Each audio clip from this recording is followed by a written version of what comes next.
Hey guys, Mitch Lassiter, M. Lassiter Fishing, and today I just wanted to go through a quick walkthrough of my kayak trailer. It's gone through a transformation recently.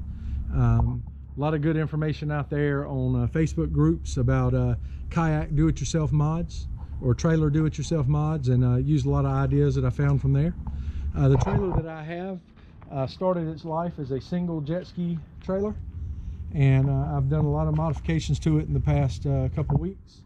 When I first started with this trailer, I needed it to carry 2 kayaks, and I did it the simplest way possible. They did it side by side.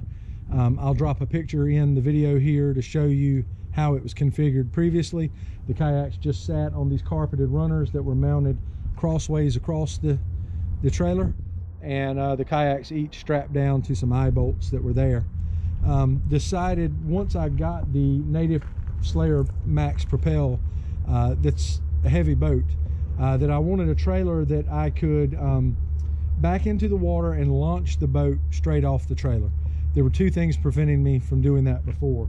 Because of the way the bunks were run, the boat sat higher up off the frame of the trailer than it does now, and the trailer had a short tongue. So I began to modify the trailer to meet my needs. The first thing I'm going to do before I go too far into the walkthrough is I'm going to take the kayak off the trailer so that you can see every detail that's underneath there. As you can see, I've got the native sidekicks on my boat, and that's made life a lot easier for me, especially here around the house when I'm moving it around. So I'm going to set the camera up, let you watch me take it off, but basically I'm going to pull it off the back enough to drop the wheels, slide it off more. I'm going to grab that front handle, and I'm just going to walk the boat right in the house.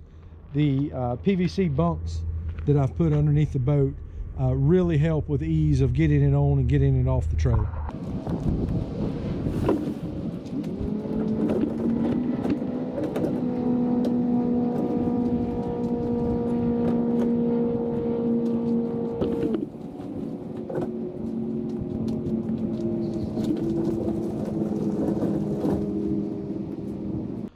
So I think that was a testament really to the trailer design itself, as well as having boondocks or native sidekicks on your boat to help you move it around, especially if your boat's a heavy boat like this one is.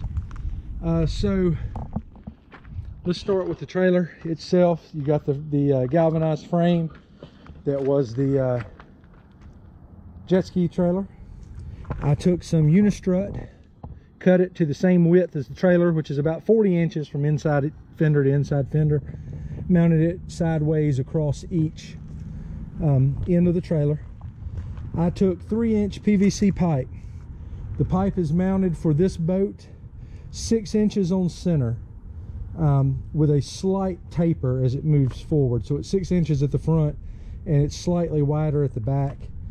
That's just for ease of getting the keel into the pipes as I load it. I drilled 1/2-inch holes in the top, and I inserted my screws down in there. The unistrut has special what they call spring nuts that take 1/4 20 bolts.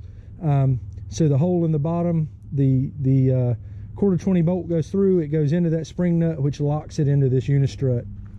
One thing I found, this particular hull design, because the pipes are so close together, when you put the boat on there, the boat was a little tippy side to side. I had these carpeted bunks that had previously been mounted crossways across the trailer to hold the 2 kayaks side by side. I simply ran them the length of the trailer just outside of the pipes to catch the outside edges of the boat. So the boat completely slides on the PVC runners, but it's supported by the carpeted bunks. It's as solid as a rock once you get it on there. Very, very happy with what I did. Same thing, spring nuts underneath the bunks, 1/4 20 hex head bolts going down through the bunk into the spring nut. I put the trailer originally had 8-inch wheels on it, 4 lug.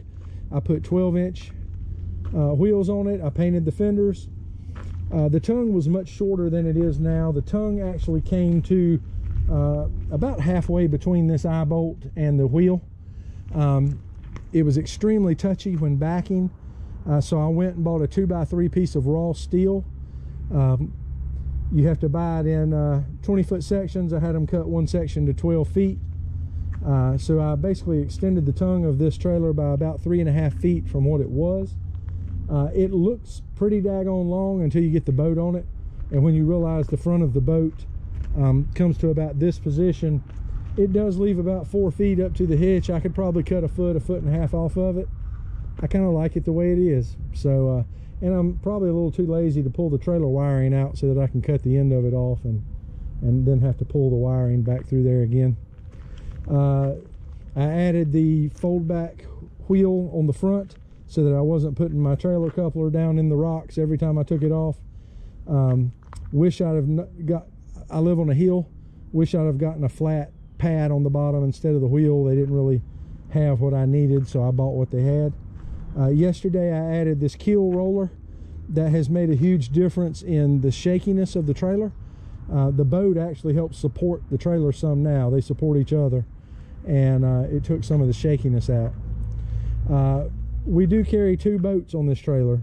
The heavier boat, my boat, goes on the bottom, and we've got a bona fide SS127 that we will put on this upper rack when we're both fishing. So I bought ladder racks from Amazon. They're slightly modified, as this section is actually designed to be the cross piece. So the rack would only be approximately this tall, 24 inches off the frame, if you use it as designed. I didn't want to have to remove my pedal drive, my seat, my fish finder every time I put it on the trailer, so I rotated these pieces 90 degrees. The shorter piece is up top. I used 1.5 inch EMT conduit to make the crossbars, which are set in place by set screws. Is conduit strong enough? Yeah. That thick EMT conduit. I thought about using rigid conduit, but I went with the EMT. I saved a little weight. It's plenty strong enough. Took a couple pool noodles and put up here just to protect the keel of the SS127. They're going to have to come down, or the hull, I guess you want to call it, because it's not just the keel. They're going to have to come off. I don't think it's going to hurt anything for it to sit on that metal, but these just spin too much for my liking, so they're going to come off. I built my 2 6-inch rod tubes, bought the Reese 6-inch carrier kits. I can fit 5 to 6 rods in each side. Putting a spinning reel in here is a little tight. You can do it, but it's a little tight. So I usually only carry 1 spinning reel at a time, so I put it in the boat, and I mean in the back of the truck, and I just put my bait casters up here. You can padlock both of these. You can't keep everybody out, but you can keep the honest people out. I put LED submersible lights on the back because now I'm submersing the trailer when I'm by myself to launch my kayak. The one thing I didn't think about, which is probably pretty obvious, when you go to launch the kayak and when you get to put the kayak back on the trailer, you have to take the rods out of the milk crate.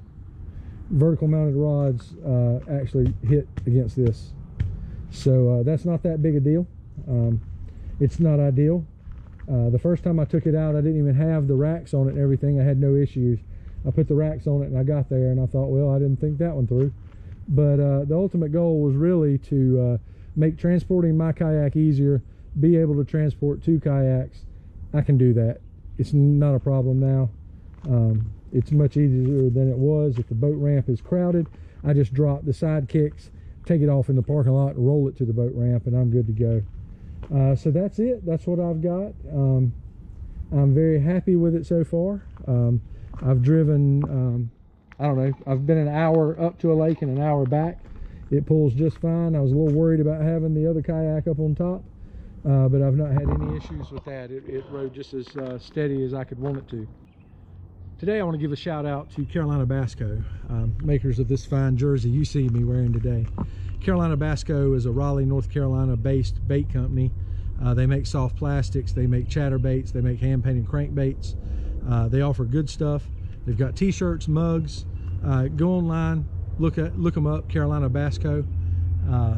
You won't be disappointed with what they offer if you buy it, I promise. More importantly, they're the title sponsor of Central Carolina kayak fishing, and we really appreciate their support. They've taken a weight off our shoulders financially. Not only that, they donate 3 prize packs to be given away as door prizes at every one of our tournaments. So that, you know, if you're a beginner fisherman and you're thinking, oh, I'm not going to win anything, I'm not going to catch fish to beat those guys, you don't always have to catch fish. Some of the best prizes come from the parking lot at the weigh-in in the door prizes. If you're in North Carolina and you're looking for a place to fish competitively, give us a look. We're on the web at centralcarolinakayakfishing.com. We're on Facebook as a page and a group, and we're on Instagram. And all of our information is always cross-posted.